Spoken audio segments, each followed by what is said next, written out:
see if it's going, and down. We'll just refresh this. So I'll just download this and bind it together. Ah, so as I was saying, I really hope we can at least find um, a way to turn this into a positive. Let's turn 2022 into something else. Let's not allow this to beat us. We are resilient. We are alive. As long as we're breathing, I don't think we won't find a way to get back on our feet and build again on top of what we have lost. The only thing that we can't get back would be the people we lost. And, I hope this wakes us up to the importance of the value. That's actually the topic for tonight. Uh, the value of humans, the value of people. Um, for the past, what, let's safely say, for the past, what, 6 years or 10 years, we have been systematically, um, we have been systematically separated. We have been systematically made against each other. Our differences, our strengths, our weaknesses have been played against us. The the ties that should have bounded us together, our tribal instinct, our instinct to band together has been used against us. Uh, I'm not saying that we're forgetting. Yes, yes, I guess. Be as it may, if this is a hill I'm going to die on, then might as well. Um, let's.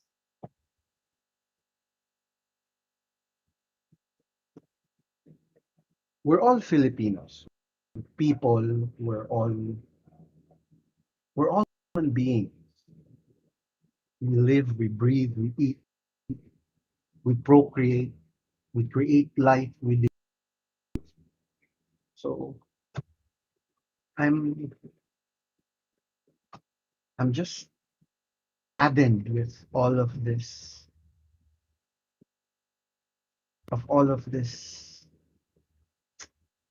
I'm sorry for the word, but the inane and foolish arguments that we keep ourselves a part of, that we keep continuing. There are there are a lot of more important things to think about than politics, than got the bigger tits or who's got the more following, who's got the more um uh, I just find it, again, this is me. I find it stupid that we allow ourselves to be played.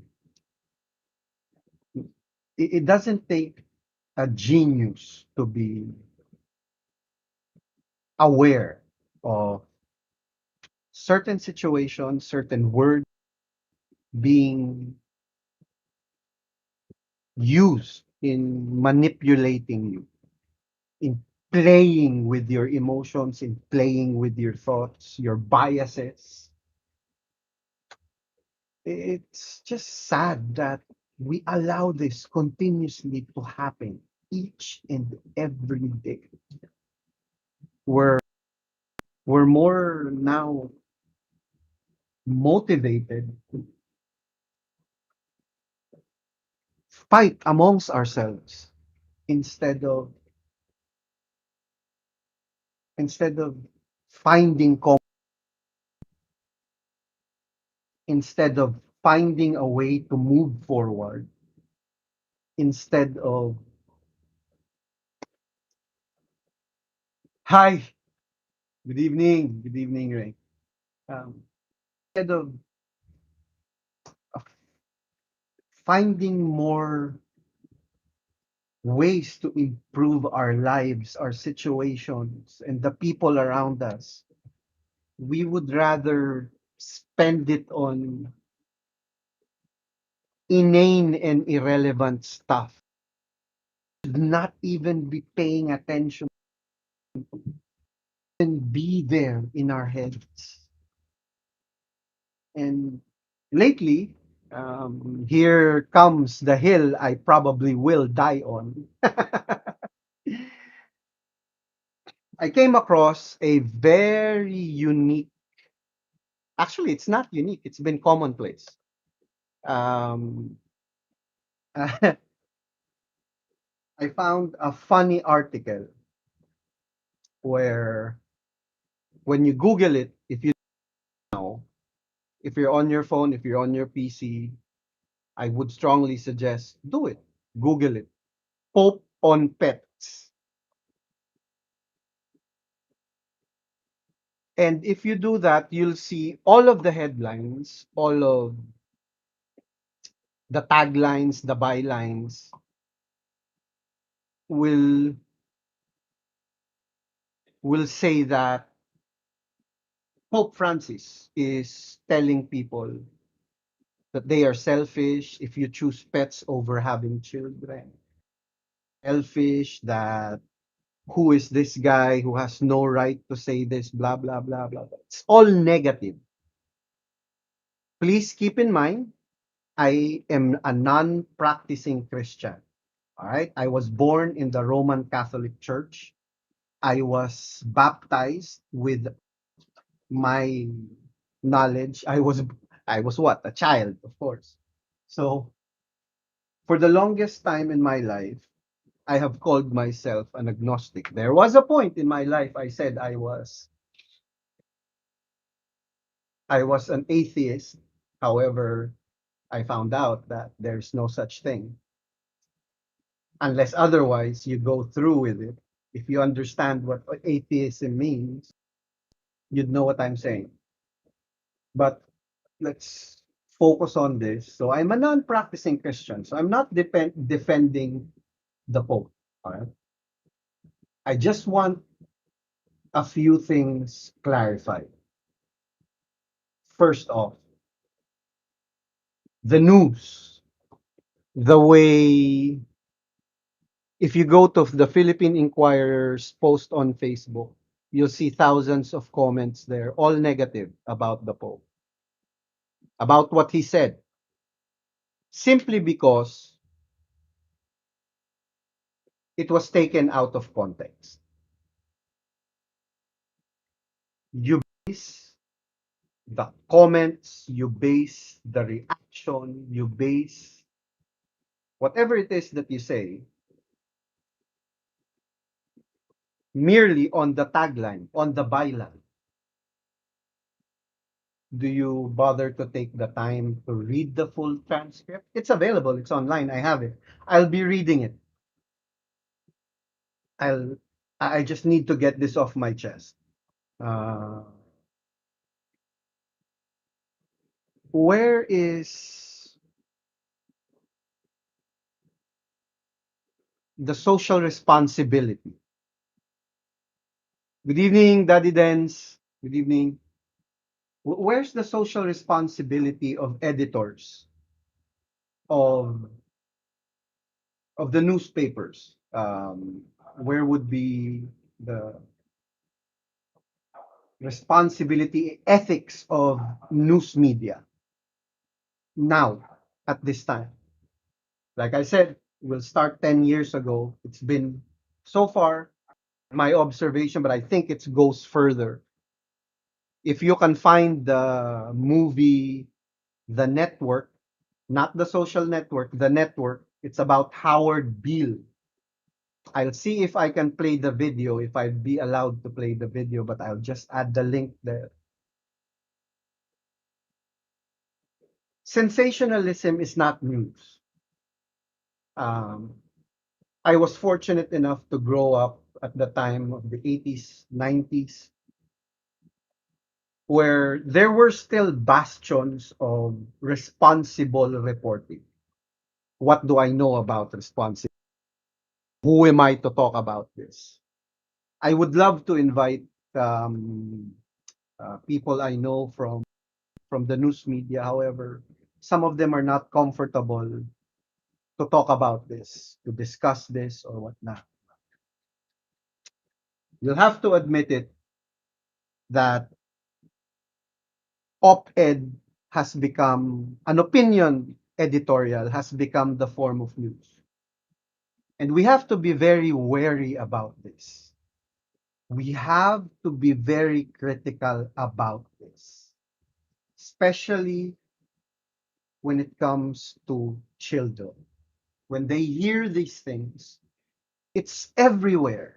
And the responsibility of a parent, of an adult, a responsible adult, is to educate them about the truth. I really wanted to be a reporter at some point in my life. I wanted to, um, because I watched Harry Gasser, I watched Dodi Lacuna on RPN 9. They were providing information. They were giving facts. They were holding their opinions. There is a time and a place for opinions, especially in the news. There is a time and a place for that. But from what I've seen in the past few years, it's become sensationalism. Facts have become an afterthought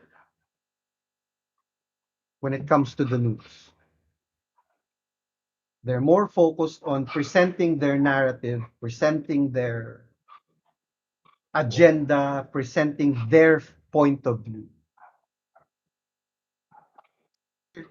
We'll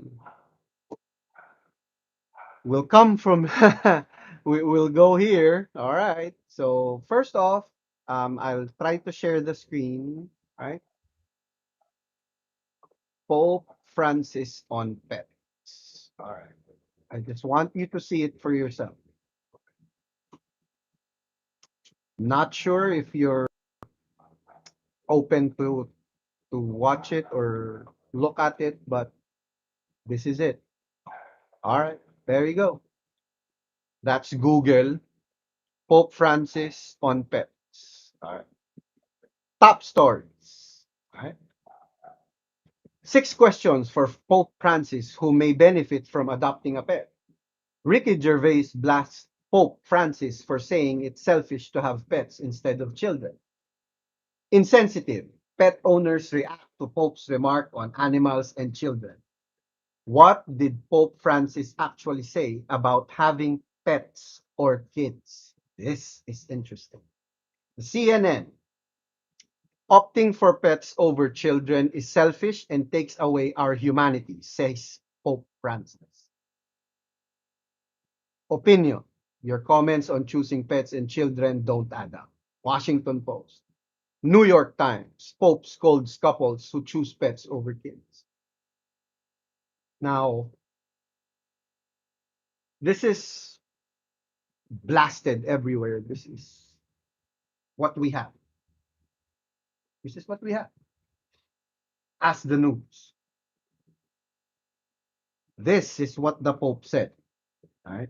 I'll share the link. Let's see if I can open it. This is snopes.com with Pope Francis on clips. Snoop. Wait. Um, I should have prepared. I'm sorry. Uh, what did we Pope Snoops? Snoops. Snoops. Dot com. Ah, this is better. Pope Francis. Full transcript. Full transcript. There you go. All right. Where's the Snoops? Snoops.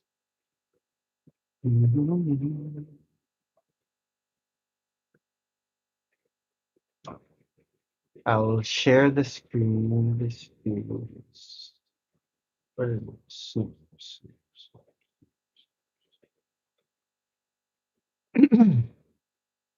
That's it.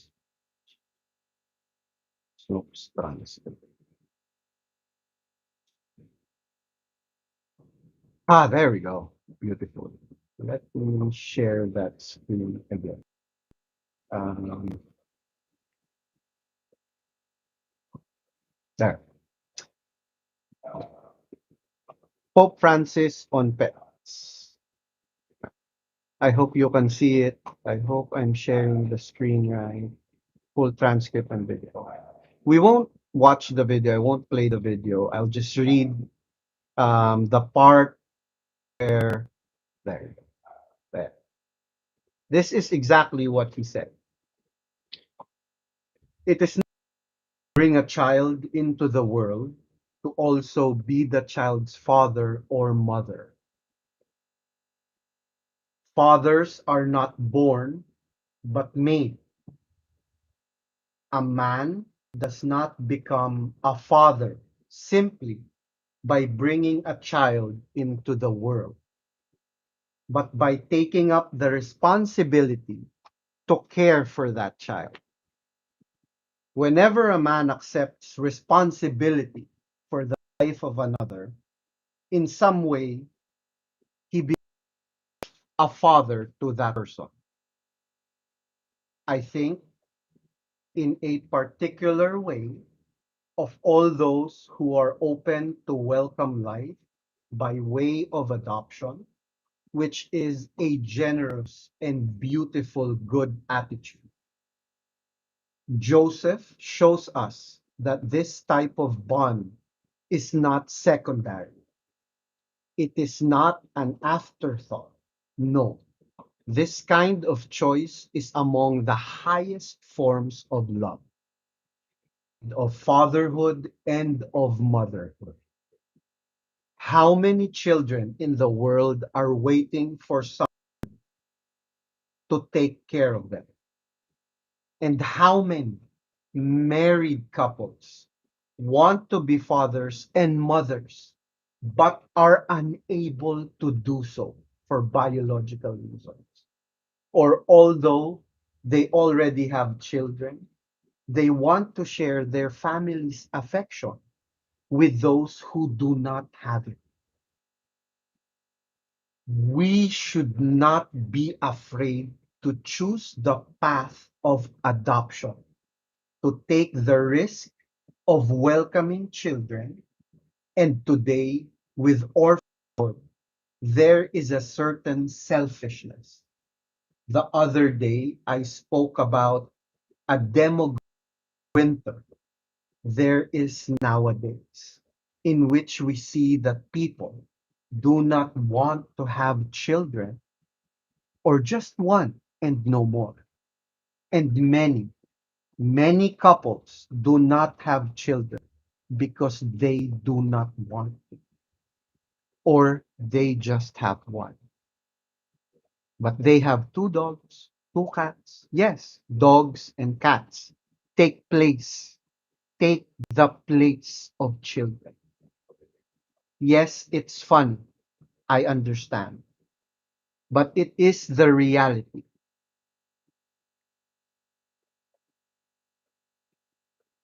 And in this denial of fatherhood or motherhood diminishes us. It takes away our humanity.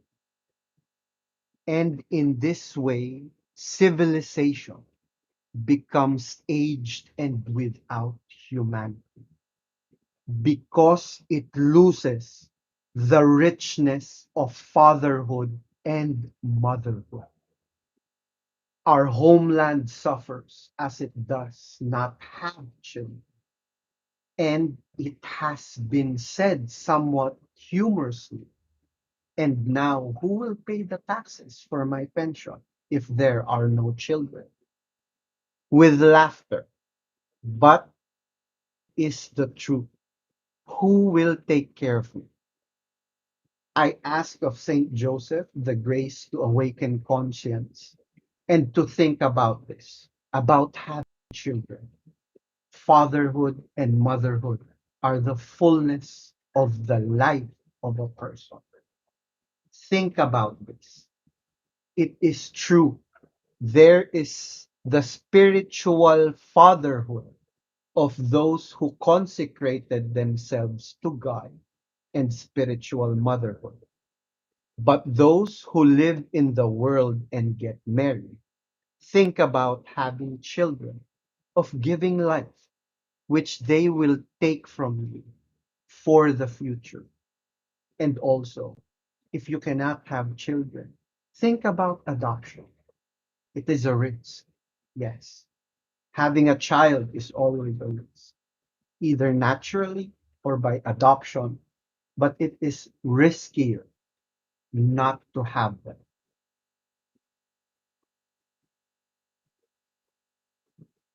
It is riskier to deny fatherhood or to deny motherhood, be it real or spiritual, but denial. A man or woman do not develop this sense of fatherhood or motherhood, they are lacking something, something fundamental, something important. Think about this. And that's all he said. That's all the Pope said. And I'm trying to understand where all the anger is coming from. I'm trying to understand where all the hate is coming from.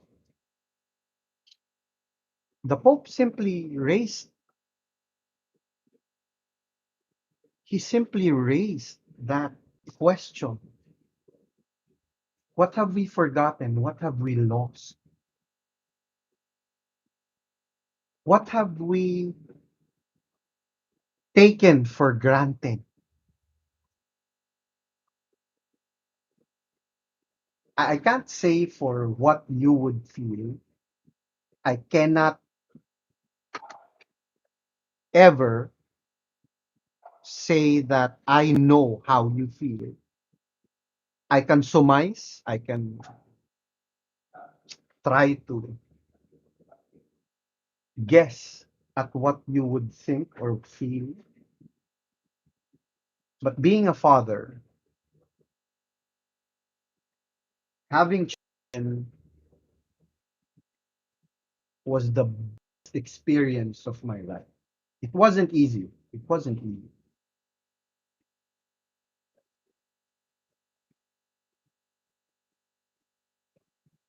Like I said in the beginning, I lost faith. I found my faith when my children came. I'm not saying that I immediately became a good person when my children came. It was a process, as the Pope said, which is true. It is a process. And that's what we get from having children. We learn, we find true value of things, we find true value of life. Because up to the point when you're a parent, And somewhere along the line, you will wake up one day and realize, it may be a few years after your children have been born, you will realize you are no longer living your life for yourself. You are now responsible for someone else. You are now living a life, not for yourself, but for your children. Some things will change, hopefully for the better, so that you can provide for them, so that you can make a better life for them.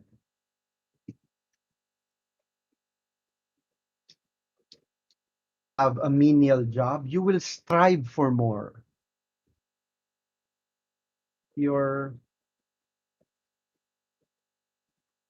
your children will your children will change your perspective in life. They will change the lens in which you see the value of things. Let's say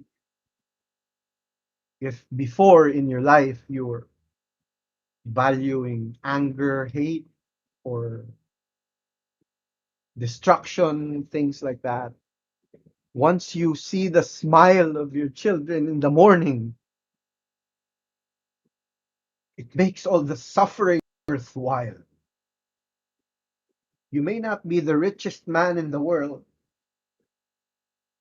but when you're a parent and your son or your daughter embraces you in the morning and tells you that they love you,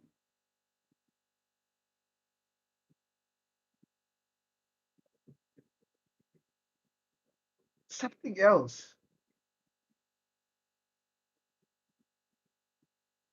You you sacrifice everything for them. It teaches you the value of time. Can pets do that? I'm not saying don't have pets. We have 3 dogs, for crying out loud. We have 3 dogs. We have 2 kids. I wish we could have more kids, but we can't. We have been looking into adopting, but we want a better home. That's why we're sacrificing more. That's why we're trying to strive and make ourselves better.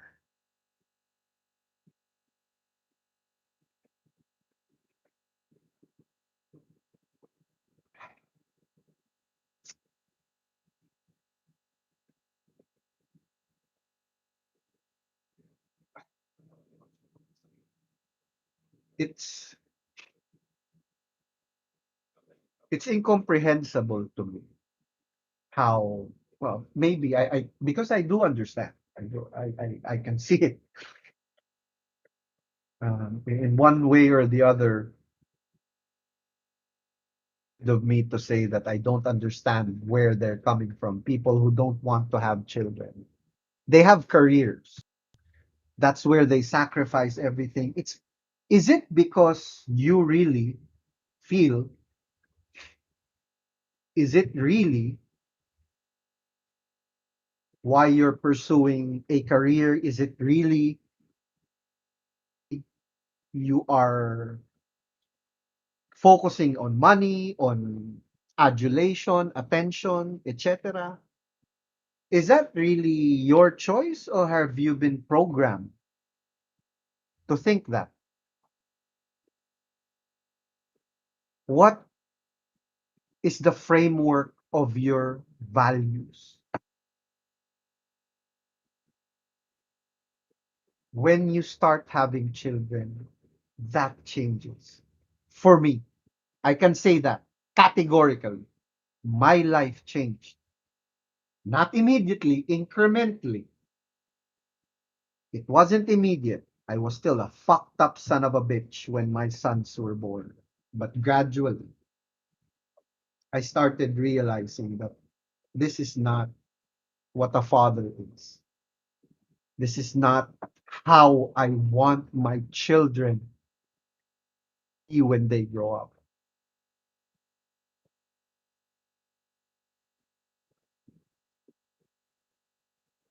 I wanted to show them something they can emulate. Because I can't tell my children, this is the way, this is what you're supposed to do, blah, blah, blah, and you're going the other way. That's stupid. You have to embody your words. You have to give them an image that's worth seeing, not aspire to, but at least a way to compare something good and bad, right and wrong.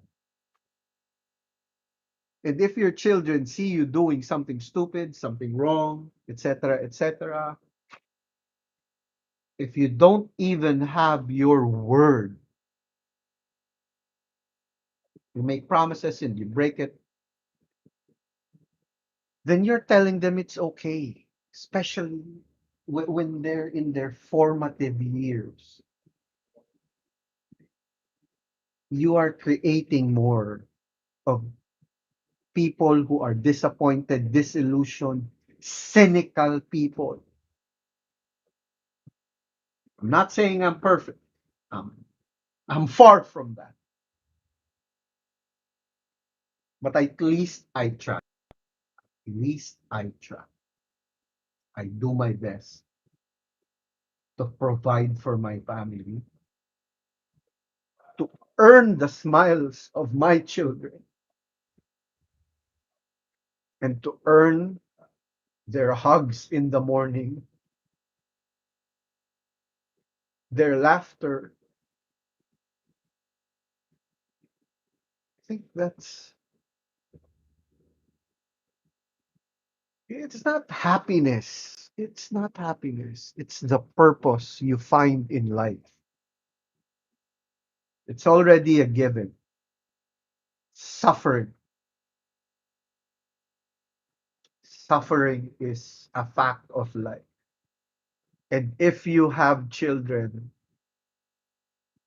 you will do your best. You will do whatever you can to prevent them from suffering. And if other people see that, or your children see that, they will do that as well. And if one person does that, he has two children, three children.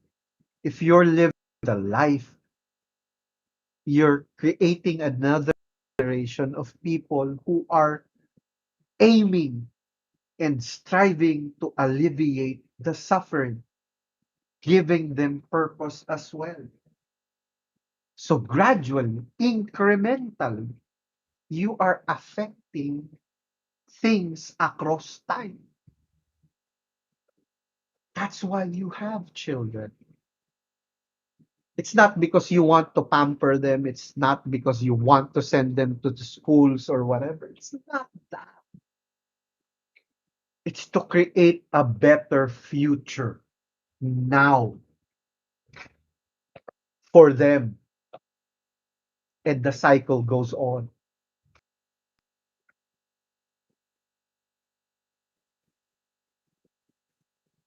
What I don't understand is why would you rather turn a good thing into bad?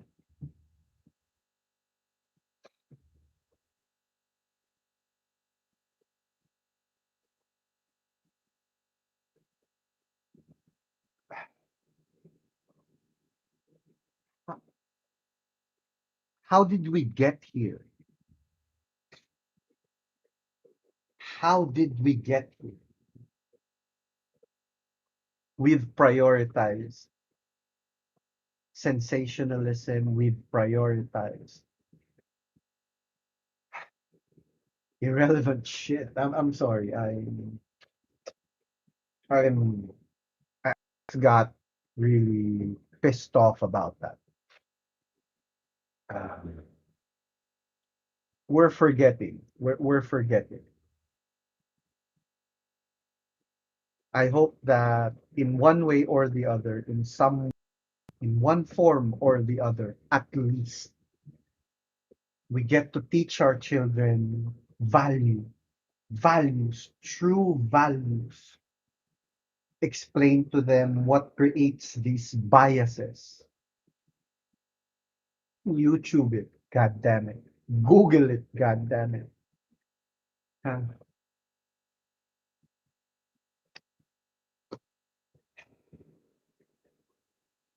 It's just sad that we allowed this to happen.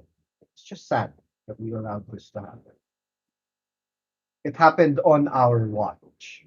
It was our generation. And I hope it's not too late for us to change. Our children will be growing. 10 years, it's going to be their show. It's going to be their program.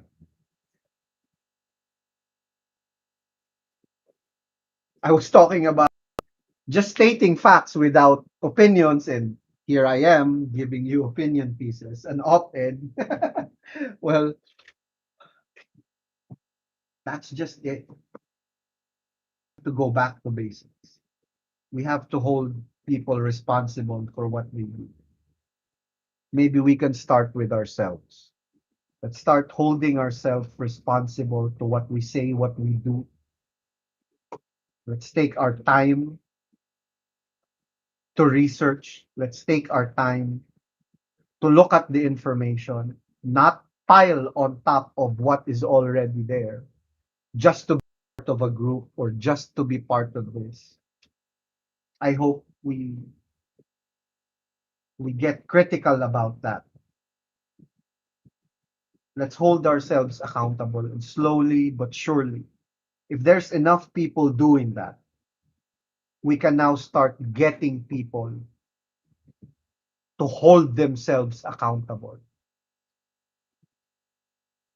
We can now start demanding other people to be accountable for their actions. Or maybe there's no need for us to do that. For I don't think it's going to be necessary. But worst comes to worst. Maybe that's what it will take to hold people accountable to what they do.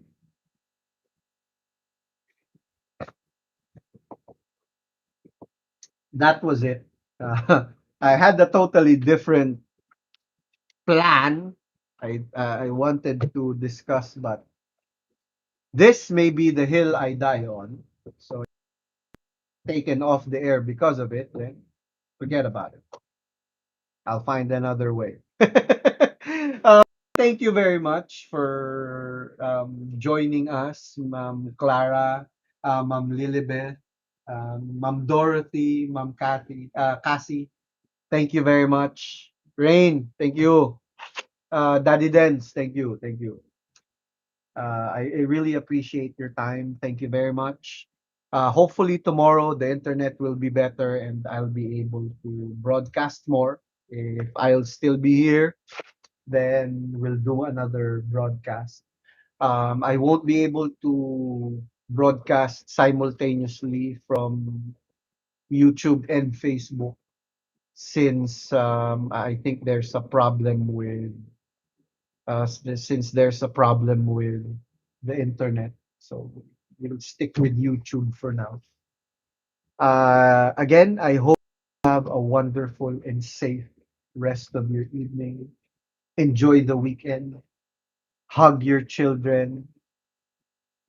Be responsible. And life is about making choices. Please remember that. Life is about making choices.